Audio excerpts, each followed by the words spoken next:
2019 সালে 2টি মেশিন নিয়ে টি-শার্ট তৈরির যাত্রা শুরু করেছিলেন জ্যোৎস্না বেগম। কিন্তু করোনার ভয়াবহতায় তার স্বপ্ন ভেঙে চুরমার হয়ে যায়। শত বাধা সত্ত্বেও থেমে থাকেননি জ্যোৎস্না বেগম। করোনা শেষে 2020 সালে মানবিক সাহায্য সংস্থা থেকে মাত্র 50,000 টাকা ঋণ নিয়ে 2টি মেশিন দিয়ে শুরু করেন হিজাব তৈরির যাত্রা। কঠোর পরিশ্রম আর দৃঢ় সংকল্পের মাধ্যমে আজ জ্যোৎস্না তার ব্যবসাকে সম্প্রসারণ করেছেন। আজ তার কারখানায় রয়েছে 21টি মেশিন এবং কাজ করছেন 21 জন শ্রমিক।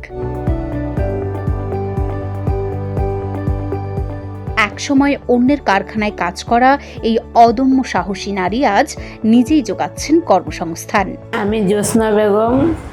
আমি প্রথম ব্যবসা দিয়েছি এই 2টা মেশিন নিয়ে। তখন লস খাইছি। লস খাওয়ার পর আমার পরে ভেঙে পড়েছিলাম। ভেঙে পড়ার পরে আবার আমি 2020 সালে করোনার পরে আমি আবার মানবিক সাহায্য সংস্থা থেকে 50,000 টাকা নিয়ে ব্যবসা শুরু করছি। তারপরে একটা কারিগর, আমার ছেলে আর আমি কাজ করছি। কাজ করতে করতে আল্লাহ দিলে এই পর্যন্ত আসছি।